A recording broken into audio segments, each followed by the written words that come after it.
Hey, St. Mark's Community Church. We're so glad that you are joining us for this week's Primer podcast. We're in the middle of a series called Winning the War in Your Mind. We're basing this series off of just a phenomenal resource, the book by Craig Groeschel by the same title. That book is available on Amazon. It's also now restocked and available back in our coffee shop after it sold out this past weekend. And so we'd encourage you to check it out and dive deeper if this is a conversation that is interesting to you. We're joined again this week with Nathan Blake. Nathan has a background in pastoral ministry and is now serving as a counselor in our community, doing really incredible work, walking with people through some of these negative thought patterns that crop up in our lives and sometimes, as we mentioned a couple weeks ago, get pushed down so much that they come out sideways, right? And they create challenges for us. But this week, we're going to take a little bit of a break from the content of the book, and we're going to look a little bit at that survey that we did a couple Sundays ago. We had a survey for our folks that really asked them to consider a variety of probably common negative thought patterns that we have in our life, and basically select any that apply, any that I'm feeling currently, that I've wrestled with in the past, as well as created a little reflection box to write maybe some other reflections that we're struggling with. And so I want to kind of debrief some of those. We had about 600 folks participate in that survey. It's awesome. It was really incredible. And we had of those 600, we had 97% that came back saying, "Hey, I'm struggling with one of these negative thoughts. I'm wrestling with one of these kind of lies, these myths that have been perpetuated by our culture." And so I just want you to react to that number. 97%, that's over 580 of the respondents that came back saying, yeah, this is a struggle for me. How does that align with your experience in counseling? And what are your initial reactions to that?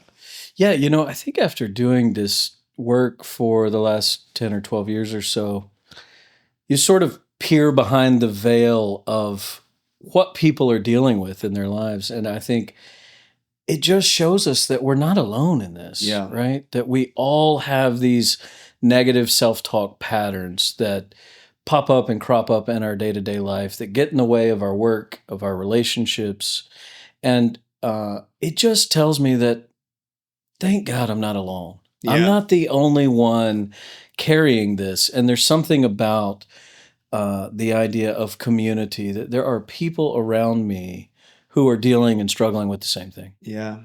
And I think that's one of the greatest assets of the church that the church offers that is kind of unique, especially you reach adulthood and you enter into this space where you're no longer surrounded by all of your classmates, you're no longer surrounded by your teams, and it can become really isolating, and the church can be that community that fills that gap. But I think sometimes in the church, we remain silent about these negative thoughts, and we do ourselves a disservice. We take our greatest asset, which is to say we're not alone. Community, But by being quiet about it, we are alone. Why do you think that people are so hesitant to be willing to share or speak out loud the thoughts that are so often ingrained in their thinking? Shame. I think shame, embarrassment. But I think about my experience as a kid going to church, right? I remember that I had Sunday clothes that I had to wear. Absolutely. And when you put on these Sunday clothes, there were certain rules that you had to follow once they were on. You didn't go in the dirt. You didn't go in the mud. You didn't eat anything sticky or messy. Yeah. And as soon as you got done with church, you needed to take the Sunday clothes off before you did anything else. And so I don't know. There's sort of been this idea that church is the place to come when you have it all together, and we need to show everyone around us that we have it all together. I mean, goodness gracious, how many times have you been in the car on the way to church and everybody is sort of screaming at each other? You get in the parking lot and it's like, okay. I'm by myself in the car. I'm here pretty early, so, Your poor wife. Brittany. Maybe.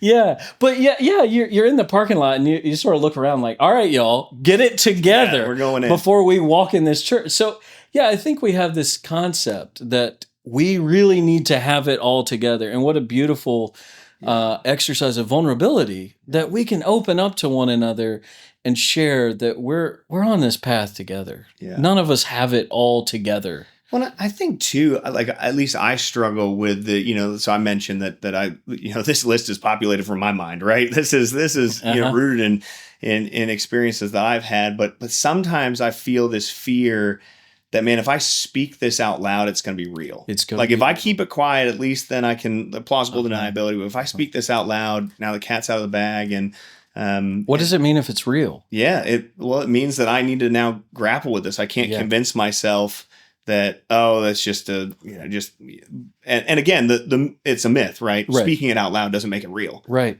Instead, it gives you a target to address. And, I talked about how, for me in my journey with negative thinking and anxious feelings, a big turning point for me was the first time that I shared that with my wife, Brittany, right? Yeah. There were years where I just buried that with her because I didn't want her to feel like I wasn't going to be able to take care of us or whatever it may. And obviously, there's no one that shows me more grace in the world than Brittany does. Right.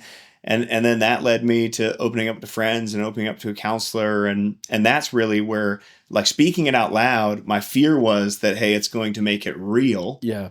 And the cat's gonna be out of the bag. But speaking it out loud was a really important first step for me to regain control over my thinking. Absolutely. And speak about it. I'm sure you see that in your work. Yeah, it often looks like weakness. I think too, as men, we struggle a little more with vulnerability. Yeah, absolutely. And this idea that sharing our innermost struggles or innermost negative self-talk would be a sign of weakness. Yeah. And that if we look weak, then we're making ourselves prey to something much worse. Yeah. But there's a lot of folks writing about, talking about the power of vulnerability, and especially within community, that we are all beneath the surface, that we're all struggling with similar thought patterns and similar difficulties that we're facing each and every day. Well, I find, I'm going a little bit off script here, but I find that the spaces where I struggle the most to be vulnerable are the vulnerable thoughts that are in opposition to who I want to believe myself to be. Yeah. And I think you kind of speak to men maybe struggle with that vulnerability, but I wonder if it's a little bit more nuanced.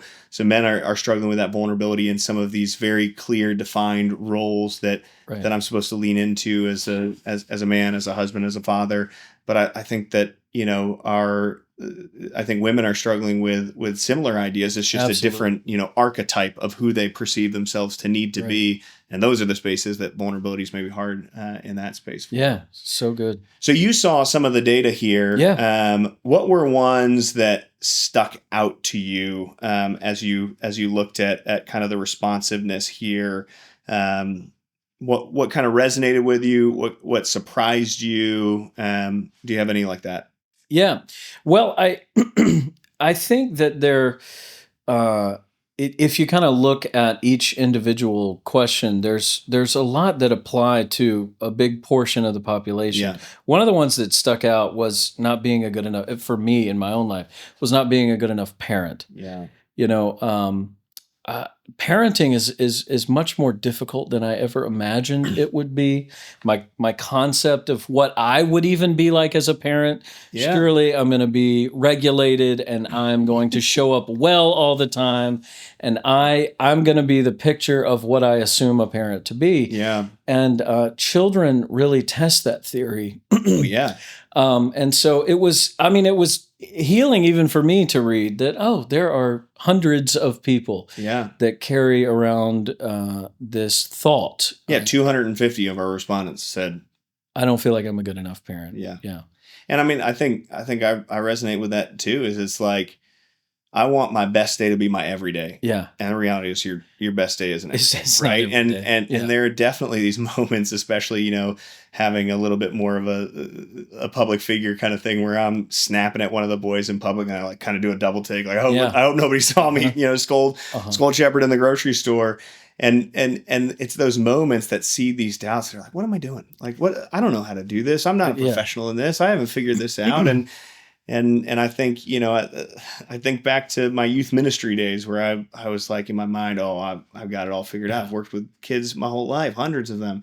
And then you get into the trenches with your own kids and you're like, gosh, man, that's hard. And I even thought, because some of the feedback too, like I can perceive, and I think you can perceive, like that experience of failing as a parent with our young children.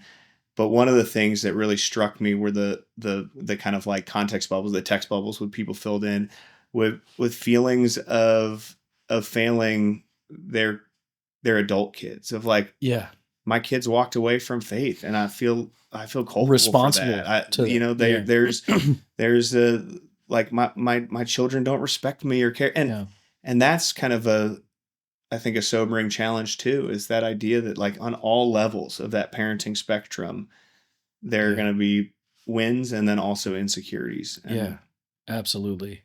Yeah. And the reality that our children are human beings that get to come through us. Yeah.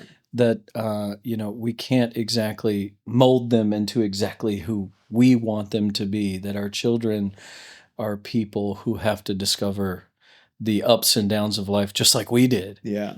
And as a therapist, I think similar to you, when my kid is dysregulated and then I become dysregulated and respond in ways that I feel terrible about as a parent, the next thought in my head is, bro, you're a therapist. Yeah. If anybody should be well regulated around their kids, it should be you. Yeah. And there's this reality that at the core, we're all human. Yeah. And we're all trying to figure these things out.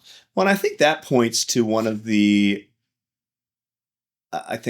things that plays into our negative thought patterns is that we are always our harshest critic. Absolutely. There's this experience where I'll excuse a myriad of things for others. Yeah. If somebody comes to me and struggling with their parenting and says, I did this and I didn't regulate myself and I flew off the handle, like I'm leading with grace. I'm like, hey, it's okay, like that. Yeah. But when I do that, I'm like, that's not okay. And I think that's the case for us in so many other spaces where we can tell others to have grace with themselves. We can tell others that, hey, you're not alone in this. And yet we immediately hold ourselves to a very, very different standard in so many different spaces. That's one of the things that sticks out to me was something like 60% of our respondents looked at themselves and said, I'm not attractive or in shape enough. Right. Yeah. And I guarantee you would look out and you wouldn't say that about 60% of the population around you, right? But we have a very different expectation for how we should look and how we should, our fitness goals and those kind of things. And when we fall short, we're so hypercritical of our capacity to engage in that way. And Yeah, a theme that I saw throughout all these questions, and one of the ways we deal with it in the therapy room is working with our inner self-critic. Yeah. I have a theory base in my practice that often works with parts of self, that there are different parts of us that show up and inform some of the difficulties that we face. One of those parts being an inner self-critic that constantly tells us that we are not enough. Yeah. And it was one of the words that kept appearing in these questions was the concept of being enough. Yeah. That in so many areas of our life, we feel like we are not enough. And I got curious, where does that come from? Yeah, I mean, there's this glass half empty approach, and even in the feedback bubbles, it was like dozens that were just, I'm not good enough. That's right. And tied into that, one of the things that we've talked about through our Simply Living series was this concept that the world tells us we don't have enough. Yeah. And if we're not careful, that can quickly turn into the world telling us we are not enough, or we are believing that we are not enough. And I think, there's probably at some level, I'm, speaking over my skis here, so you can correct me here, but there's probably some level where inherently rooted in us is a dissatisfaction that leads us to, provide and pursue, like survive. Right. Survival, is part of it. Like survival. But then in a culture and a context in which that kind of hunter-gatherer survival is not probably something we're facing in a every day. That instinct then turns into every single thing where we're not content with anything, no matter where we are, no matter how far we've gone. Now we're in a space where, before, if I had food today and don't have food tomorrow, I need to be dissatisfied and find food tomorrow and the day after and the day. Now it's like I got a refrigerator stocked full of food, and that's right. I don't know. I don't even know. I lost my track of thought here, but there's that rooted piece. I do think there can be these cultural and even religious ideologies that would say, you never get there. You're always working to become better. Yeah. You should always strive for more. You need to work harder. You need to do better. And so being enough is a process of doing more. Yeah. Right? And I tend to think of it less of an injection of motivation that I need to be better in all these areas, and that it's more of a process of discovery. That we are enough. Yeah. That's the message. We are made enough. Yeah. And the process of discovering self is a journey of discovery, rather than feeling like that we need to do more in order to get there. Yeah. I want to read a quote to you. Yeah, please. From Richard Rohr. He has a book called Immortal Diamond. And he says, you do not climb up to your true self. You fall into it. It is given. You do not manufacture it by any performance or achievement. It is a pure gift, and you only discover it by the trials and testing of life, by the mistakes you make, by the risks you take, and by the suffering that comes to you.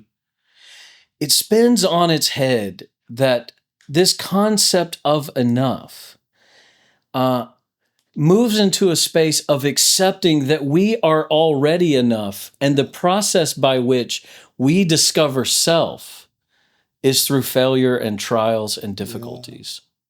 Yeah, I love that, and I think that's so rooted in obviously with Richard Rohr, rooted in Scripture, and I think of the Psalm 139 is one of those ones that I think we've memorized, we've spoken a million times, but when you really sit with it, it's just that. It's like if I believed what God believed about me, I wouldn't feel this lack. Right. And so, it says, I praise you because I am fearfully and wonderfully made. Your works are wonderful. I know that full well. My frame was not hidden from you when I was made in the secret place, when I was woven together in the depths of the earth. Your eyes saw my unformed body. All the days ordained for me were written in your book before one of them came to be true. I love in verse 17, it says, how precious are your thoughts about me, O God.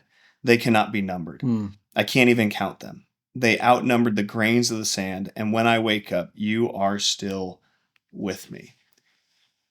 So it's like this acceptance of being wonderfully made versus the achievement of being wonderfully made.